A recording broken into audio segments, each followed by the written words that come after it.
Joe Catanacci. We want a real meeting with a real agenda.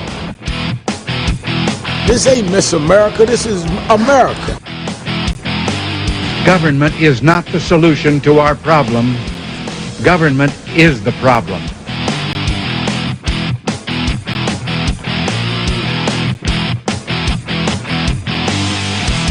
Joe Catanacci. Final half hour of the show here, 24 minutes in front of the hour, leading into the Chad Adams Show from 9 a.m. till noon here on the Big Talker FM. Looking forward to hearing Chad's perspective on some of the statewide news, including the governor's plan, of course, to release his budget proposal for the upcoming years for state government, among some other things that we're hearing this and that related to our state here in North Carolina. Yaël Ossowski is from the Consumer Choice Center. He's been on the show with us a couple of times, and I caught his op-ed that was published in the Charlotte Observer this week, calling for a privatization of North Carolina's liquor system, the ABC system. We'll get into that topic in just a minute. I've also got some things I want to talk to him about internationally and nationally as well, because he's well-traveled, well-versed, and I think he can provide perspective that you may not hear on the day-to-day basis through some of the mainstream news networks. Yaël, it's great to have you back on the show. Good morning. Hey, good morning to you, Joe. Thanks so much. And what a killer intro music. That's right. We put together our production crew here, always having a little fun. We got to have a little fun at work, you know. That's part of the business that we live in. Entertain and inform. Exactly. All right, so let's start internationally.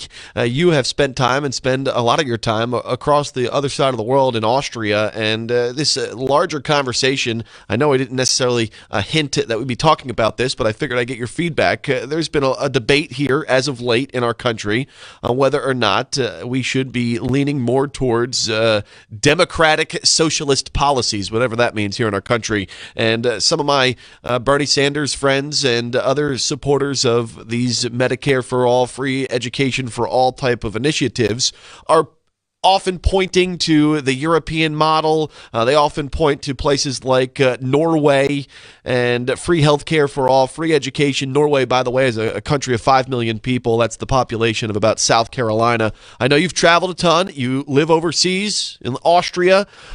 Give me your thoughts on how it would work here. Would it work here if we start implementing policies like free healthcare for all and free education? So, yeah, I think that's an interesting question. One point about Norway is it is a petro state, totally reliant on oil and gas for their economy, so that actually artificially props them up, and that allows them to have these super robust kind of social democratic policies. When it comes to the other states, you know, if people want to try out this kind of democratic socialism, they're very much free to just be prepared to pay, 50% or more of your income in taxation, which we don't do at present. The U.S. has one of the lower taxes globally, not on corporations, but on individuals. And that allows people to create businesses, have more incentives. So again, people are free to try that system, but that doesn't always mean A, it'll be efficient, and B, it's actually going to save money. Point you mentioned before on Norway is it's 5 million people. A lot of the states around Europe are on average only 8 to 10 million people. Germany is one of the largest at about 85 million. And even then it's broken down. You have not just a national healthcare system, but you have state-based healthcare systems. So you don't have this kind of grand, post office-like department that's controlling everything like they seem to claim. It really is broken up down at the local level as much as possible. That's not as conservative as many others would like it, but it's at least, somewhat of a better approach. There are states that don't do a very good job at all. And in these kind of circumstances, they're not allowing any kind of competition. But there's a great point made by the author Johan Norberg. He's a great author who writes a lot about Sweden. And what he found there is actually there's so much market mechanisms at work in the Swedish model that there's no way it is any kind of democratic socialism. There's actually more free enterprise. There's actually more competition. There's less barriers to entry for companies to exist. And actually the government spending levels are very similar to the United States. So we actually have a kind of big government system in place when you look at definitely Medicare, Social Security, look at insurance for a lot of people. There's a lot of things that we're wanting, of course, but doesn't mean that everything is rosy on the other side. Yeah, the grass is not always greener, but I think just in about 3.5 minutes, you gave us more of an in-depth perspective and conversation and analysis of the global democracies and other forms of government that are in place and the way they operate than I've ever heard on any mainstream news network or in any article that's been ever published by some of the national, international publications that take up this and even push for some of these policies to be implemented in the United States. I think it's hilarious to me and sad at the same time. And I think one other thing that we're talking about is, we're a country of 330, 340 million people in the U.S. There is no other country that is a market-based system that works like ours does with the market that we have. It just doesn't exist. That's why if you are going to have any of these type of things, you need to have competition. You need to have much lower levels of administration. This is something that if people want to take control and they want to, let's say, implement more policies that would be socialist, they're very free to do it at the local level. That's why we have city councils. That's why we have national assemblies or state assemblies. People can try to do that, but we kind of see that people don't really have that in them in the United States. It's just not in our creed. It's not something that people want to be voting for. People want to have more freedom from the government than to have more government running their lives like a grand post office. And circling back to where this conversation began, I brought up the country of Norway. Also interesting that many of the same people here in our country that are pushing some of these policies that are implemented in places like Norway are heavily reliant, something you also don't hear. The same people who are pushing these policies are the same people that want to rid our country from fossil fuels and oil dependency, when in fact that is how Norway is able to fund their policies and things that they put in place in their country. So it's amazing that, again, we leave out all of these valuable pieces to the conversation when we talk about some of the pipe dreams that we have here in our country as the grandiose that we are from sea to shining sea. Yaël Ossowski with the Consumer Choice Center is with us here this morning. All right, we talked internationally. Now let's get into the national discussion. When we first brought you on the program, you talked a little bit about the FCC and them pulling back rules on something called net neutrality. And since then, and as that conversation was going, many of the detractors were talking about how millions of people were going to die from this, the doom and gloom predictions that we hear oftentimes from those who oppose anything but the status quo, just the divide and conquer type of mindset. People are going to die. We're suppressing this group, that group, the fear and scare tactics. Well, those rules were pulled back in 2017, and by any stretch of the imagination, I mean, I have not seen a big impact in my everyday life. Well, now we have certain folks in Congress that are pushing to reinstate some of these rules on net neutrality. Where does this conversation go up in Washington now?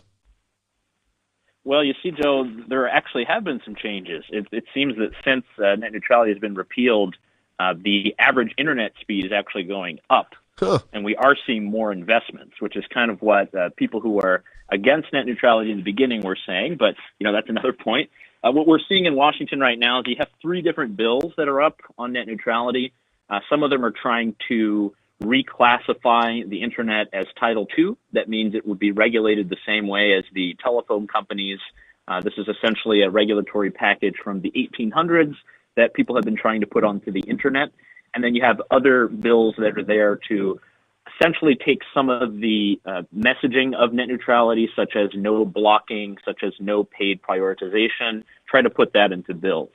And what we're seeing there is actually there's not a united front. There's a lot of kind of breaks between groups and proponents. Not everyone is happy with this, certainly not those who would be against kind of more government regulation of the internet. How it works right now is everything is regulated by the Federal Trade Commission. So if you have any disputes or you think that your ISP has been ripping you off, there's an exact process for that, and people are not being left in the dark. There's huge arguments about whether or not companies are going to be investing in broadband and trying to expand networks, and that's a great thing, and we do need more of that.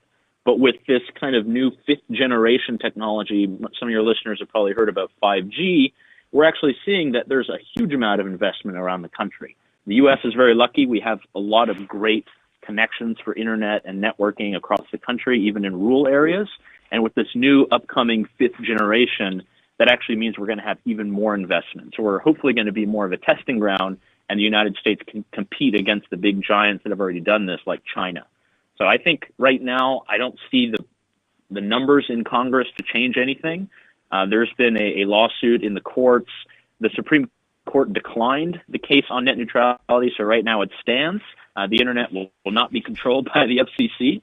It's still in the hands of kind of FTC for disputes, and people are still free to contract with any ISP they want and not have any kind of government regulation telling them that they can have access to X website or Y website. So overall, that's very good for consumers and for everyone as a whole. When we talk about the internet, and I know there's been a lot made, before we take a break here, I just want to get your quick thoughts on some of the social media platforms and the way they have gone about maybe holding back on certain people and the way they have viewpoints, even into the digital advertising portion, and the way people share data and information with people, from people's profiles and whatnot.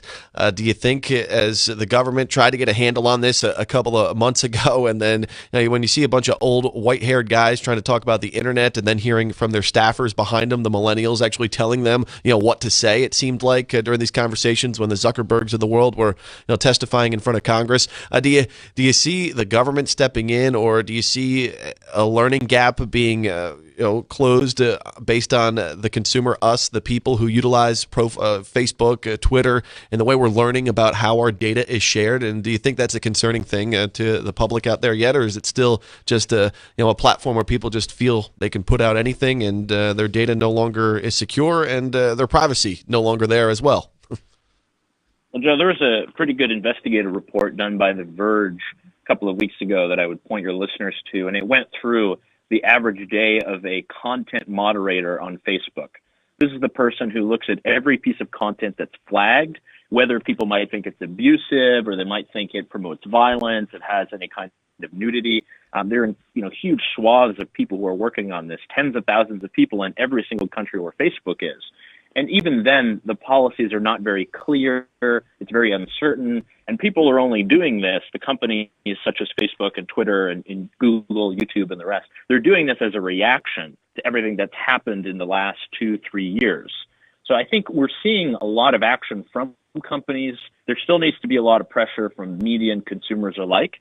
But again, these are platforms that essentially most people aren't paying for.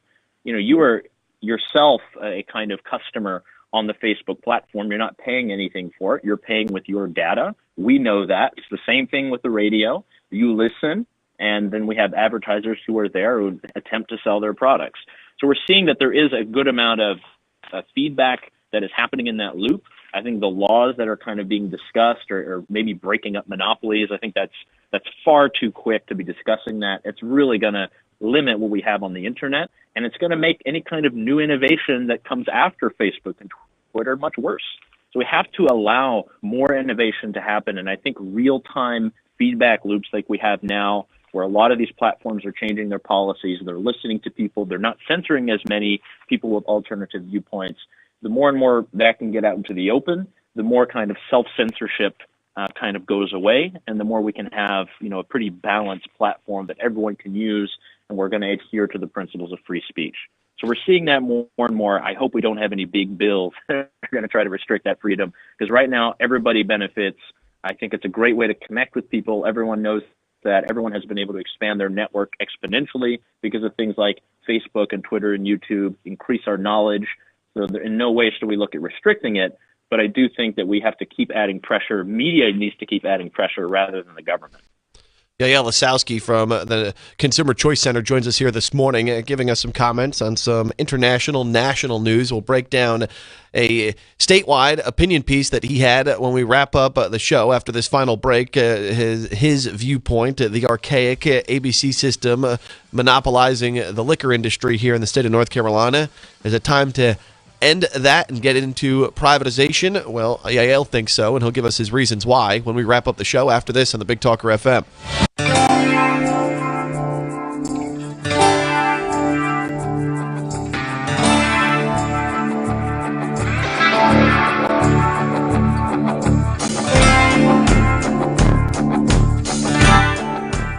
Yaël Ossowski from the Consumer Choice Center joins us this morning. And to pick up where we left off, again, an op-ed in the Charlotte Observer he has this week calling for an end to the state's archaic ABC system. Yaël, lay things out for us, what all of us probably have been calling for many years here in the state, and why maybe state lawmakers have been hesitant to go towards the privatization route when it comes to our booze industry here in North Carolina. It's pretty crazy here, Joe. The system that we have in North Carolina means that one of the substances that was banned, and actually was banned in our Constitution some 86 years ago, is actually now wholly owned by the state of North Carolina. That's the private liquor sales. Anyone who wants to put together a gin tonic or any kind of nice whiskey contraption has to go to the ABC store, which is owned or managed by a local government entity. There's a local ABC board that's attached to that, and they determine prices, they determine who's distributed, they determine what kind of liquor gets put on the shelves. That leads to a lot of issues, not just cost, but also in terms of limiting the kind of products that we're having on our list, the prices that will go up. And really it means that you're having less innovation in that space that we could otherwise have if we had a more private model. So if you just think about it simply, in North Carolina, we have 168 individual local ABC boards. And these are all people who are elected, all people who are typically politicians or bureaucrats who are determining the price of liquor, determining how it's distributed, how the label should be, where in the store the bottle should be. It's just not something the government should do. We have a state monopoly on liquor, but we don't have a state monopoly on things like tobacco or cured meats or many other dangerous substances that we have systems in place for to sell on the private market. I think this system is just too old. I think it's a remnant of the Prohibition era. And I think there is a way forward. And thankfully, there are a couple legislators in Raleigh that are thinking about changing this as well.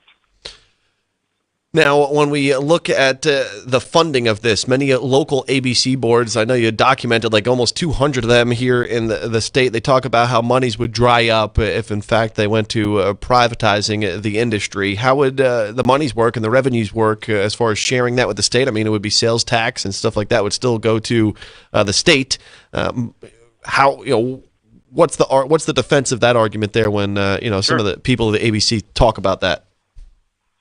And that's kind of the bad part of this, is that we're not even talking about alcohol or kind of moderate drinking. It's always about money and taxation. That's all it comes down to.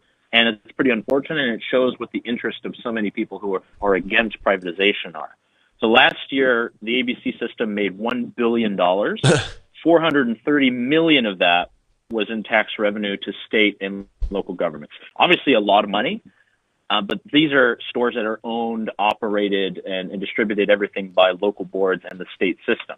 So we just have to imagine that in almost 33 other states where they have private liquor sales, they're able to raise that money through excise taxes, through the sales taxes, through the money that's collected in the stores, in the venues where people are going to be able to sell liquor openly for the first time. So there's an easy way to make up that money. The problem that we have in North Carolina is that our legislators have just grown way too reliant on that.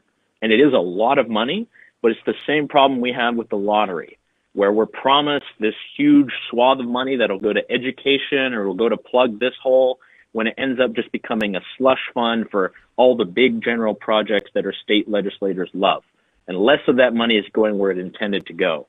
So hopefully there's going to be a good push. I've already gotten some very good feedback from legislators, a lot of aides that are working in Raleigh who say there's some mounting pressure behind the scenes, and we might just see a privatized model of alcohol and liquor distribution in North Carolina here in the next few months. So I'm very positive about that. How would that relate to talking about more along the lines of spirits here with the ABC system? But how about the ever-growing craft beer industry here in the state? There are a number of breweries that have been at odds with state lawmakers. We just got a couple of minutes left, like 2 minutes, but they've been at odds because they're starting to get to such a capacity where they could massively produce and distribute their own beer. But because lawmakers and their distributing friends, they have kind of stymied that effort by some of our bigger breweries out in Mecklenburg County, Red Oak up there in the Elon, Greensboro area, similar types of craft breweries like those companies. Yeah, there's so much innovation that's happening in the craft brew scene. There's a little bit that's happening in the distillery scene as well, but again, they're capped by this North Carolina system that has a monopoly on the liquor sales. But we are seeing more and more people that are innovating, going around the rules. Some people are tinkering different changes, being able to have in-store tastings, being able to kind of purchase online. These are small things that will come. And there's a great book by my friend John Trump called Still and Barrel, where he actually tours all the great distilleries in North Carolina and gives the lowdown on some of the great products and innovation we have. We just hope that kind of system can catch up and people can use the same kind of system that delivers us our great craft brews across the state and hopefully get some of the distilleries to be offering great products as well. And we can see this not just at the ABC store, run and managed by the government, but also perhaps at our private stores, so more entrepreneurs can get in on the scene, we can lower prices, and we can finally rid the system of corruption. Freedom, innovation, and choice, all things that we are advocates for here on this program. Yaël Ossowski, I think you've provided, as always, some valuable perspective. Thanks a lot for contributing. We'll touch base again here soon. Thanks so much, Joe. Yaël Ossowski from the Consumer Choice Center, based out of Charlotte. He's all over the world. It's great to get him on the program every so often, once a month, to talk about things going on in his world. Give you a clear perspective of things going on around the world that you may not hear from other media outlets here along the state and across the country. That'll do it for another edition of our program. We'll talk to you tomorrow, hopefully from Seattle, Washington. Have a great day. News happens every day. News this hour.